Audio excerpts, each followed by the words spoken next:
यानी कि लोहे को सोना बनाने वाला एक कल्पित पत्थर। शायद इसी वजह से उदयपुर नगर निगम के उपमहापौर सिंघवी का नाम पारस रखा गया। उदयपुर की राजनीति में पारस एक ऐसा नाम है जो सियासी गलियारों में सोने सी चमक लिए ही रहा। श्री सिंघवी हमेशा अजय ही रहे, भले ही भाजपा ने शहर के किसी भी वार्ड से मौका दिया हो। पारस सिंघवी ने जीत दर्ज की और शहरी सरकार में पहुंचे। एक बार यूआईटी ट्रस्टी और 6 बार chamber of commerce Udaipur division के अध्यक्ष रहे पारस सिंघवी शहर की कई सामाजिक संस्थाओं में पदाधिकारी भी हैं। पारस सिंघवी का गुस्सा उनकी सबसे बड़ी कमजोरी रहा है, लेकिन वो कहते हैं स्वाभिमान से कभी समझौता नहीं करूंगा, भले कोई भी समझे। वे खुद भी मानते हैं कि उदयपुर शहर से भाजपा विधायक प्रत्याशी के प्रबल दावेदार हैं। पार्टी ने मौका दिया तो जीत ऐतिहासिक होगी।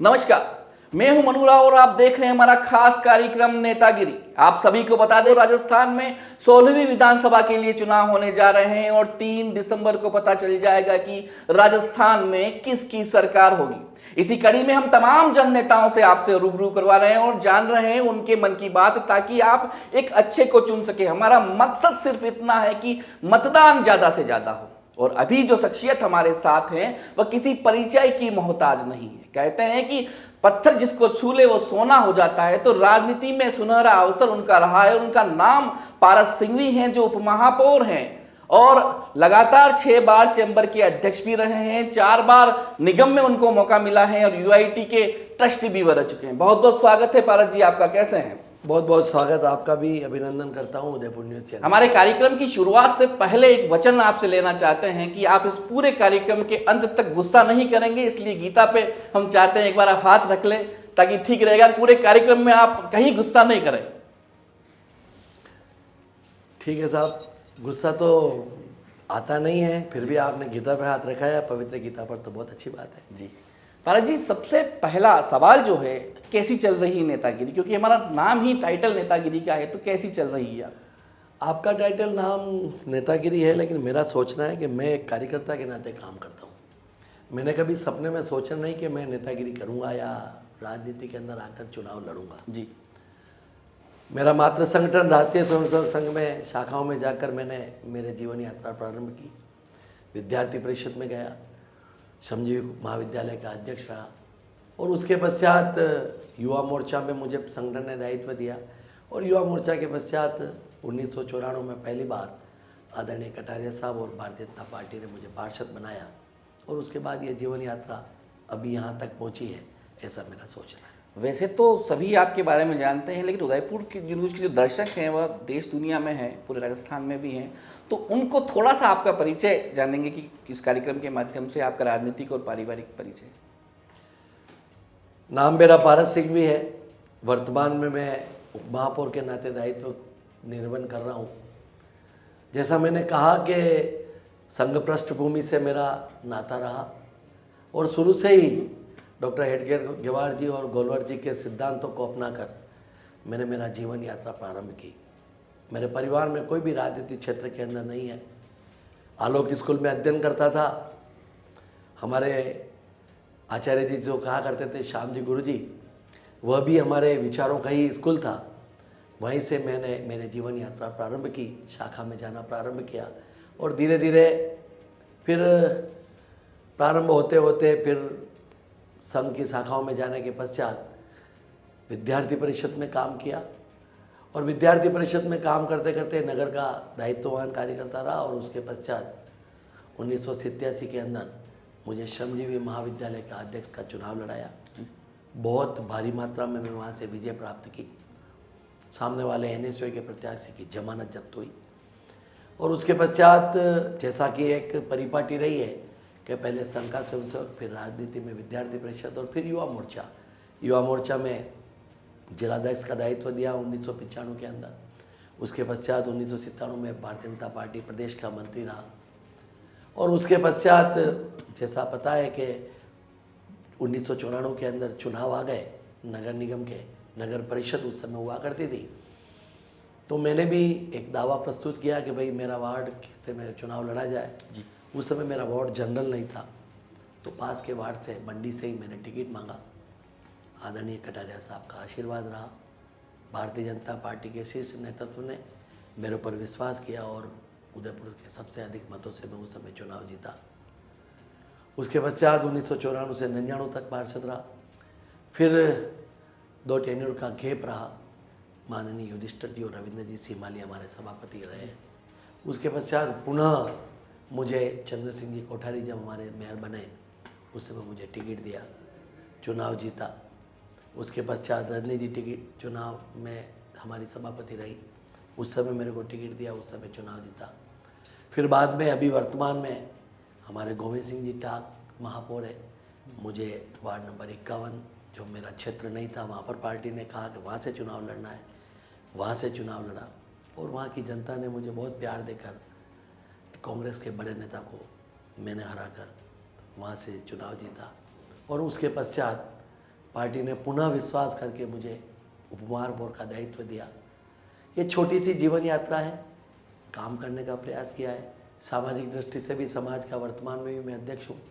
अनेकों समाज, जैन समाज के अलावा भी ट्रैवल्स एसोसिएशन का अध्यक्ष हूँ। चैम्बर ऑफ कॉमर्स का जैसा आपने बताया कि 16 सालों से लगातार अध्यक्ष हूँ। हर क्षेत्र के अंदर काम करने का प्रयास करता हूँ। जब तक बन पड़ता है दुख सुख में भागीदारी का निर्माण करने का प्रयास करता हूँ। हर व्यक्ति कोई भी अगर दुखी होता है और मेरे को अगर याद करता है और या फिर मुझे पता लग जाता है तो मैं वहाँ पर मेरा पूरी कोशिश करता हूँ कि उसकी मदद करूँ। वो मदद चाहे किसी भी दृष्टि की हो। मैंने एक एनजीओ भी चला रखा है जी, इसमें एक एम्बुलेंस काम करती है। उदयपुर शहर के पेड़ पौधों को पानी पिलाने के लिए प्लस सामाजिक संस्थाओं को कभी भी पानी की आवश्यकता होती है तो निःशुल्क जल व्यवस्था करते हैं। अभी वर्तमान में थोड़े दिन पूर्व ही एक मोक्ष रथ का भी हमने लोकार्पण किया। हमारे ओम जी बिरला साहब जो हमारे लोकसभा के अध्यक्ष हैं उनके हाथों से। ये तीनों ही गाड़ियाँ के साथ में हमारा एनजीओ समाज सेवा के अंदर काम करता है। प्रत्येक क्षेत्र के अंदर विद्यासागर नवयुग संघ हो, महावीर अमन जैसी संस्था हो, हर संगठन को मैं काम कर मैं अपने आप को गौरवान्वित। आप काफ़ी जनप्रिय हैं, इस बात में कोई दो राय नहीं है, लेकिन ऐसा नहीं लगता कि पारस जी को जिस मुकाम पे पहुंचना चाहिए था उसमें काफ़ी देरी हो गई? मनु जी, प्रश्न आपका मीडिया के हिसाब से वाजिब हो सकता है, लेकिन मेरा ऐसा सोचना है कि सार्वजनिक और राजनीतिक क्षेत्र में काम करते हैं तो भाग्य का भी एक बहुत बड़ा होता है सहारा। चंद्र सिंह जी कोठारी साहब जब हमारे महापौर बने जी, उस समय महापौर का मैं प्रत्याशी हो सकता था, लेकिन संगठन ने शायद उचित नहीं समझा। महापौर चंद्र सिंह जी कोठारी को बनाया, उनके नेतृत्व में हमने काम किया। जैसा जैसा संगठन का आदेश, कटारिया साहब का आदेश इस उदयपुर नगर में रहा, क्योंकि उनका वर्चस्व था पूरे राजस्थान के अंदर, वो मेवाड़ से और उदयपुर से हमारे, जिसे कहना चाहिए कि चुनाव जीतकर कई पदों पर काम किया, तो निश्चित रूप से उनके नेतृत्व में हमने काम किया तो मान ली बात को। उसके पश्चात फिर इस बार शांति रखी तो उसका परिणाम ये रहा कि उन्हीं कटारिया साहब ने मेरे ऊपर विश्वास करके डिप्टी मेयर बनाया। वाकई में शांति से ये टिकट मिला आपको उप महापौर को पद? टिकट जहाँ तक बात है मनु जी, मेरा ऐसा सोचना है उदयपुर की जनता दिलवा रही है जी। जहाँ तक विधायक की बात है, मैं कभी दावेदारी प्रस्तुत भी जीवन में नहीं कर सकता था। मैंने सोचा भी नहीं था कि मैं एमएलए बनूंगा, क्योंकि हमको पता था कि यहाँ पर कटारिया साहब है, जब तक चुनाव लड़ेंगे तब तक हमारे मन में कभी कल्पना भी नहीं आई। लेकिन हाँ, जब भाई साहब महामहिम बन गए तो मन में थोड़ी बहुत जिज्ञासा पैदा हुई। और राजनीतिक क्षेत्र में काम करते हैं, हर व्यक्ति महत्वाकांक्षी होता है, जिसमें मैं भी एक कार्य करता हूँ। महत्वाकांक्षा मोटा मोटी अगर बात करें, 6 वोट भारतीय जनता पार्टी के रहे हैं और आप लगभग 4 वार्डों में रहे हैं। अगर यूँ सीधी बात करें तो 3 वार्डों में आपका भी काफ़ी विवाद रहा है। मतलब आपने महापौर से नहीं बनी कई बार आपकी, या किसी तरह से अब उल्टा हो रहा है, उप महापौर से समिति अध्यक्षों की नहीं बनती है। तो वो पद जो कुर्सी है, क्या वो कांटों की कुर्सी है या ऐसा हो जाता है आदमी उसमें जाके? 4 बोर्डों में से सबसे पहले मैं किरण जी माहेश्वरी के कार्यकाल के अंदर जी, पार्षद बना। 2.5 साल के पश्चात मुझे आज किरण जी हमारे बीच नहीं है।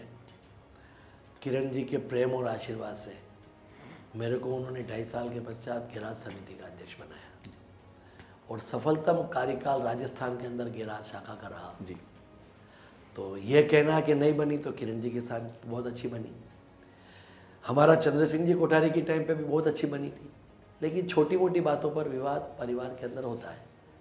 उसको ये कह देना कि कोई कार्यकाल हमारा खराब रहा हो, ऐसा नहीं है। मैं निर्माण समिति का अध्यक्ष था उस समय, रजनी जी की टाइम पे मैं स्वास्थ्य समिति का अध्यक्ष था। राजस्थान में हमारा स्वास्थ्य शाखा नंबर 1 आया उदयपुर शहर। उसके पश्चात चंद्र सिंह जी कोठारी की टाइम पे भी मेरे को निर्माण समिति का अध्यक्ष बनाया, तो मैंने लाखों करोड़ों रुपए के काम कराए। मैं आपके चैनल के माध्यम से कहता हूँ मनु जी, इतने निर्माण करवाए कि प्रत्येक वार्ड के अंदर करोड़ों रुपए का काम कराया, लेकिन एक आरोप पैसे का कोई भी हमारे ऊपर नहीं लगा सकता है। रजनी जी के कालखंड के अंदर हमने सफाई कर्मचारियों की भर्ती की, 315 सफाई कर्मचारियों की भर्ती और भर्ती भी कैसी, साक्षात्कार से भर्ती की। राजस्थान के अंदर गर्व के साथ में कटारिया साहब ने कहा कि मेरे उदयपुर के अंदर जो भर्ती हुई है वो आदर्श भर्ती हुई है, गरीबों को ध्यान में रखते हुए भर्ती की। हमने कांग्रेस और बीजेपी नहीं देखी, हमने देखी कि किस महिला के घर में दोनों टाइम पर रसोई टाइम से नहीं बनती है, चूल्हा नहीं जलता है, उसका ध्यान में रखते हुए सर्वे करके हमने भर्ती की। इसलिए ऐसा नहीं है, अब छोटी मोटी बातें इस बोर्ड के अंदर भी हुई। अब परिवार बड़ा होता है और जब पर इतनी छोटी बात तो नहीं हुई होगी कि पारस जी को अस्पताल तक जाना पड़ गया? नहीं, वो अस्पताल का कारण दूसरा था जी। आपस में चर्चा करते करते मैं बहुत सहजता के साथ में भारतीय जनता पार्टी के नेता के घर पे गया और वहाँ पर आराम से बैठा हुआ था। मैंने मेरे शीर्ष नेताओं से बात करते करते मेरी पीड़ा को व्यक्त करते करते मैं थोड़ा भावुक हो गया। जी।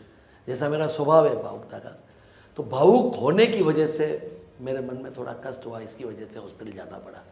उस कारण से कि आपस में विवाद हुआ उसकी वजह से मैं हॉस्पिटल गया, ऐसा नहीं है। परेशानी का कारण ये है कि मैं मेरी बात तो व्यक्त करता हूँ तो सुनने वाला होना चाहिए ना, नहीं सुनने वाले की वजह से मन में कष्ट था। आज भारतीय जनता पार्टी का नेतृत्व यहाँ पर जिलाध्यक्ष के नाते होता है, ऊपर कटारिया साहब है, ऊपर प्रदेश अध्यक्ष है। जब मन की व्यथा को कोई नहीं सुनेगा तो वो व्यथा कहाँ जाएगी, वह दुख बीमारी का रूप लेगी। इसलिए शायद मेरे ख्याल से बीमार हुआ, बाकी कोई आपस में विवाद की वजह से मेरे कोई फर्क भी नहीं पड़ता है जी। ऐसा मेरा सोचना है।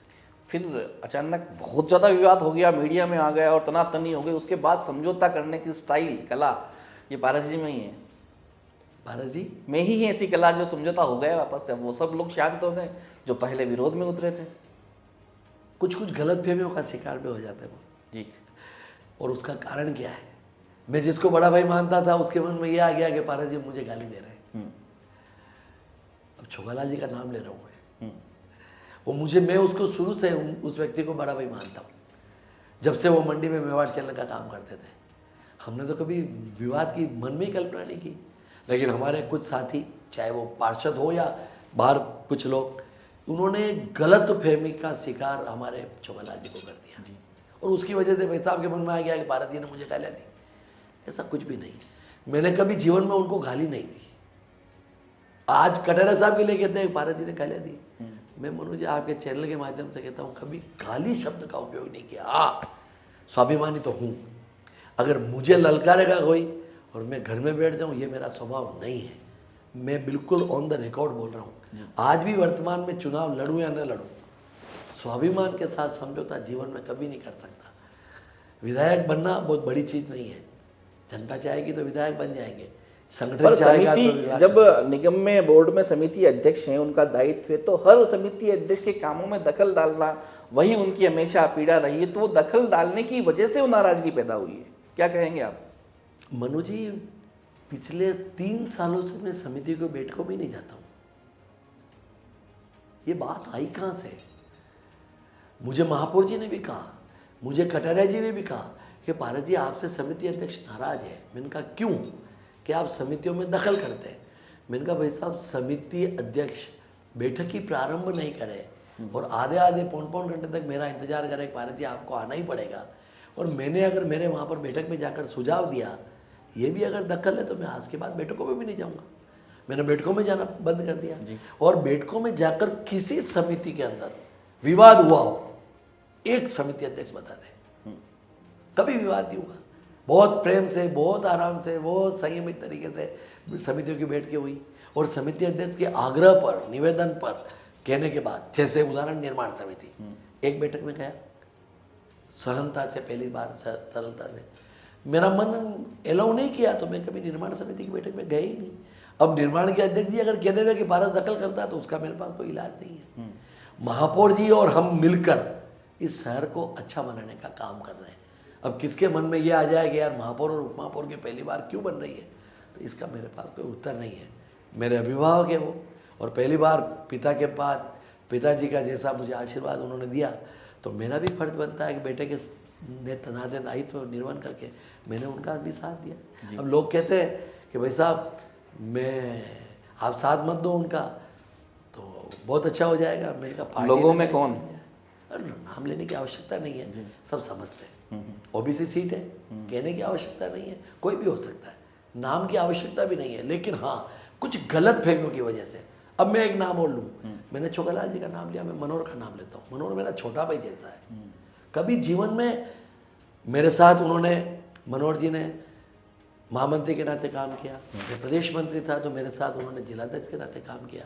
जब वो बना पार्षद तो मुझे बहुत खुशी थी, हो सकता है कि महापौर का दावेदार है, महापौर बनेगा, लेकिन सौभाग्य से, दुर्भाग्य से कहूँ कि महापौर टांग साहब बन गए। अब उसमें मेरा तो कोई दोष नहीं है।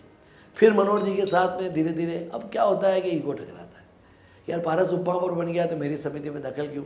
मैंने उसको, मनोहर जी को 50 बार कहा, मनोहर जी बैठ कर अपन किसी चीज़ का हल कर सकते हैं ना। मैं भी निर्माण समिति के, मैं भी घेरात समिति का सदस्य हूँ उपमहापौर होने के साथ। अच्छा काम करने के लिए आए ना, पैसा कमाने के लिए तो नहीं आए। और अच्छा काम करने के लिए आए तो मिलकर काम क्यों नहीं कर सकते। लेकिन मैंने कहा ना, कुछ लोगों ने उसको भी भ्रमित किया। और आज मनोहर जी छोटे भाई जैसे वापस एक है, कोई उनके मन में गिला शिकवा नहीं है।